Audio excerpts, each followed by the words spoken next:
Hello दोस्तों, आज की इस वीडियो में बात करेंगे मॉक्सिकाइंड 375 mg टैबलेट के बारे में। इस टैबलेट के बारे में आज मैं आपको कंप्लीट जानकारी दूंगा, जैसे इसका कंपोजिशन क्या है, किस कंपनी द्वारा इसको बनाया जाता है, कितना इसका प्राइस है, क्या क्या इसके यूज़ होते हैं, कौन कौन सी समस्याओं को दूर करने के लिए इस टैबलेट का इस्तेमाल किया जाता है, ये टैबलेट कैसे काम करती है, कितनी खुराक पेशेंट को दी जाती है, क्या क्या इस टैबलेट के साइड इफ़ेक्ट होते हैं, क्या क्या सावधानी ध्यान में रखनी है और कौन कौन सी दवाइयों के साथ इंटरेक्शन हो सकता है, जो दवाइयाँ आपको इस टैबलेट के साथ नहीं लेनी चाहिए। तो इन सब बातों के बारे में आज की इस वीडियो में डिटेल में डिस्कस करेंगे, तो वीडियो को पूरा देखें, तभी आपको सब कुछ समझ में आएगा। सबसे पहले हम बात करेंगे इस टैबलेट के कंपोजिशन के बारे में। तो इसमें अमोक्सिसिलिन 250 मिलीग्राम और क्लेवलानिक एसिड 125 मिलीग्राम की स्ट्रेंथ में प्रेजेंट है।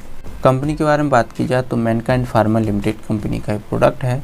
प्राइस के बारे में बात की जाए तो 150 रुपये पर 10 टैबलेट इसका प्राइस है। अब हम बात करेंगे इसके यूजेस के बारे में, कौन कौन सी समस्याओं को दूर करने के लिए इस टैबलेट का इस्तेमाल किया जाता है। तो जो मॉक्सिकाइंड 375 टैबलेट है, ये एक एंटीबायोटिक दवा है। ये कई प्रकार के बैक्टीरियल इन्फेक्शन को दूर करने के लिए प्रयोग की जाती है। जब किसी व्यक्ति को रेस्पिरेटरी ट्रैक्ट इन्फेक्शन हो जाता है, यानी किसी को निमोनिया का संक्रमण हो जाता है या ब्रोंकाइटिस का इन्फेक्शन हो जाता है या किसी को फेफड़ों से रिलेटेड अगर कोई इन्फेक्शन हो जाता है, उस कंडीशन में इस टैबलेट को दिया जाता है। नेक्स्ट है ENT इन्फेक्शन। अगर किसी व्यक्ति को ईयर में कोई इन्फेक्शन हुआ है, नोज में कोई इन्फेक्शन हुआ है या किसी को थ्रोट में कोई इन्फेक्शन हुआ है, तो उसको ठीक करने के लिए भी इस टैबलेट का इस्तेमाल किया जाता है। जब किसी व्यक्ति को कान में कोई इन्फेक्शन होता है, जैसे कि कान पकने लगते हैं, कान में दर्द होने लगता है, कान में सूजन आ जाती है या कान से मवाद आने लगती है, तो ऐसी कंडीशन को ठीक करने के लिए इस टैबलेट का इस्तेमाल किया जाता है। अगर किसी व्यक्ति को साइनस की समस्या है, नाक में साइनस की समस्या है, तो उसको दूर करने के लिए भी इस टैबलेट का इस्तेमाल किया जाता है। अगर किसी व्यक्ति को गले में खराश होने की समस्या है, खांसी आने लगती है या कुछ भी निगलने में दिक्कत होती है, तो ऐसी कंडीशन को दूर करने के लिए भी आपके डॉक्टर्स इस टैबलेट को प्रिस्क्राइब कर सकते हैं। नेक्स्ट है UTI इन्फेक्शन, यानी यूरिनरी ट्रैक्ट इन्फेक्शन। जब किसी व्यक्ति को मूत्र मार्ग में कोई इन्फेक्शन हो जाता है, अगर किसी को किडनी में कोई इन्फेक्शन हो जाता है या ब्लैडर में कोई इन्फेक्शन हो जाता है, जिसके कारण पेशाब में जलन होने लगती है या पेशाब में खून आने लगता है, तो ऐसी समस्या को दूर करने के लिए भी आपके डॉक्टर्स इस टैबलेट को प्रिस्क्राइब कर सकते हैं। नेक्स्ट है स्किन इन्फेक्शन। अगर किसी व्यक्ति को किसी तरह का स्किन में, आपकी त्वचा में कोई इन्फेक्शन हो जाता है, जैसे कि दाने निकल आते हैं, त्वचा पर फोड़ा निकल आता है, तो उस कंडीशन को ठीक करने के लिए आपके डॉक्टर्स इस टैबलेट को प्रिस्क्राइब कर सकते हैं। नेक्स्ट है जोड़ों का इन्फेक्शन। अगर किसी व्यक्ति को जॉइंट इन्फेक्शन हुआ है, जॉइंट में सूजन आ जाती है या दर्द होने लगता है, तो उस कंडीशन को ठीक करने के लिए भी आपके डॉक्टर्स इस टैबलेट को प्रिस्क्राइब कर सकते हैं। नेक्स्ट है बोन इन्फेक्शन। अगर किसी व्यक्ति को हड्डियों में कोई इन्फेक्शन हो जाता है, तो उसको ठीक करने के लिए भी ये टैबलेट यूज़ की जाती है। नेक्स्ट है दांतों का इन्फेक्शन। अगर किसी व्यक्ति को दांतों में कोई इन्फेक्शन हो जाता है, तो उसको ख़त्म करने के लिए भी इस टैबलेट का इस्तेमाल किया जाता है।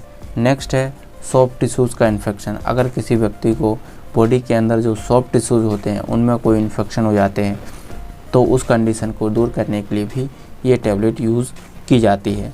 नेक्स्ट है टॉन्सिलाइटिस। अगर किसी व्यक्ति को टॉन्सिल का इन्फेक्शन हो जाता है, टॉन्सिल की समस्या को दूर करने के लिए भी ये टैबलेट यूज़ की जा सकती है। तो अभी आपने मॉक्सिकाइंड 375 टैबलेट के यूजेस के बारे में जाना। अब हम जान लेते हैं इस टैबलेट के वर्क के बारे में, ये कैसे काम करती है।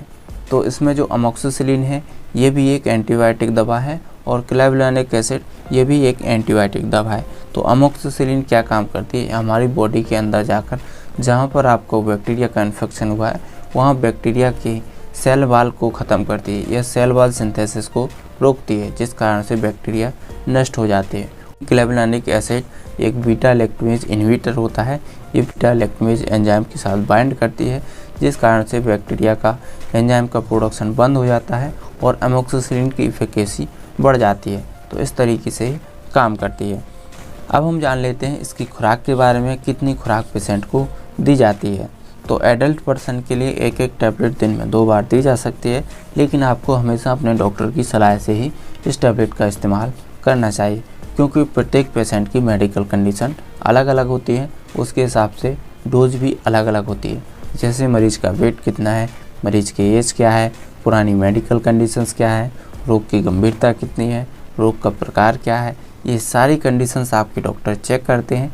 चेक करने के बाद डोज प्रिस्क्राइब करते हैं। इसलिए हमेशा आपको डॉक्टर की सलाह से ही इस टैबलेट का इस्तेमाल करना चाहिए। यहाँ पर आपको कुछ बातों को ध्यान में रखना है, जैसे कि ओवरडोज लेने से बचना चाहिए। यदि आप ओवरडोज लेते हैं तो आपको कई तरह के साइड इफ़ेक्ट हो सकते हैं। नेक्स्ट है, इसको खाली पेट नहीं लेना चाहिए, खाना खाने के बाद ही लेना चाहिए, क्योंकि खाली पेट लेने से आपको स्टमक अपसेट की समस्या हो सकती है, पेट में दर्द हो सकता है, पेट में ऐंठन हो सकती है, कभी कभार इस टैबलेट से दस्त भी लगने लगते हैं, तो इसका भी आपको ध्यान रखना है। नेक्स्ट है, यदि आपसे कोई खुराक छूट जाती है तो उसे जल्दी से जल्दी लेने की कोशिश करनी चाहिए, लेकिन यहाँ पर आपको ध्यान रखना है, यदि आपकी दूसरी खुराक नज़दीक है तो पहली खुराक को नहीं लेना चाहिए। यह क्षतिपूर्ति करने के लिए 2 टैबलेट एक साथ नहीं लेनी चाहिए, तो इसका भी आपको विशेष ध्यान रखना है। तो अभी आपने खुराक के बारे में जाना, अब हम बात करेंगे इस टैबलेट के साइड इफ़ेक्ट के बारे में। इस टैबलेट को लेने के बाद आपको क्या क्या साइड इफ़ेक्ट देखने को मिल सकते हैं। तो इसके कुछ कॉमन साइड इफ़ेक्ट हो सकते हैं, जैसे कि दस्त लगना, अपच की समस्या होना, नोजिया वोमिटिंग होना, चक्कर आना, पेट दर्द होना, पेट फूलना, स्किन पर दाने निकलना या चकत्ते निकलना, इस प्रकार के साइड इफ़ेक्ट इस टैबलेट से हो सकते हैं। अब हम बात करेंगे इसकी प्रिकॉशंस के बारे में, आपको क्या क्या सावधानी ध्यान में रखनी चाहिए। ये प्रिस्क्राइब मेडिसिन है, हमेशा आपको डॉक्टर की सलाह से ही इस टैबलेट का इस्तेमाल करना चाहिए। दूसरी, यदि किसी व्यक्ति को इस टैबलेट से एलर्जी होती है या पेनिसिलिन ग्रुप की जितनी भी एंटीबायोटिक्स होती है, अगर उनसे एलर्जी होती है तो इस टैबलेट का इस्तेमाल नहीं करना चाहिए। नेक्स्ट है, यदि किसी व्यक्ति को लीवर से रिलेटेड कोई बीमारी है या किडनी से रिलेटेड कोई बीमारी है या कोई अस्थमा का मरीज़ है, हाई ब्लड प्रेशर का मरीज़ है या शुगर का मरीज़ है, तो ऐसे पेशेंट को हमेशा डॉक्टर की सलाह से ही इस टैबलेट का इस्तेमाल करना चाहिए। नेक्स्ट है, प्रेगनेंसी में और ब्रेस्ट फीडिंग में भी हमेशा आपको अपने डॉक्टर की सलाह से ही इस टैबलेट का इस्तेमाल करना चाहिए। अब हम बात करेंगे इस टैबलेट के इंटरेक्शन के बारे में, कौन कौन सी दवाइयों के साथ इंटरेक्शन हो सकता है, जो दवाइयाँ आपको इस टैबलेट के साथ नहीं लेनी चाहिए। तो कुछ एंटीबायोटिक्स दवाइयाँ हैं, जैसे क्लैरिथ्रोमाइसिन, इरेथ्रोमाइसिन, एजिथ्रोमाइसिन, ऑक्सीटेट्रासाइक्लिन, डॉक्सीसाइक्लिन, ऐसी दवाइयाँ इस टैबलेट के साथ नहीं लेना चाहिए। कुछ लाइव वैक्सीन होती हैं, वैक्सीन के साथ इसका इंटरेक्शन हो सकता है, इसलिए वैक्सीन के साथ इस टैबलेट का इस्तेमाल नहीं करना चाहिए। अगर किसी व्यक्ति की एंटी कैंसर दवाइयाँ चल रही हैं, यानी मीथोट्रेक्सेट जैसी दवाइयाँ चल रही हैं, तो ऐसी दवाइयों को भी इस टैबलेट के साथ नहीं लेना चाहिए। या कुछ ब्लड थिनर मेडिसिन होती हैं, जैसे वॉरफेरिन, तो ऐसी दवाइयाँ भी आपको इस टैबलेट के साथ नहीं लेनी चाहिए, तो इसका आपको विशेष ध्यान रखना है। तो उम्मीद करता हूँ आपको जानकारी पसंद आई होगी। अगर आपको वीडियो अच्छी लगी तो इसको लाइक करें, शेयर करें और दवाइयों से रिलेटेड जानकारी पाने के लिए हमारे चैनल को सब्सक्राइब ज़रूर करें।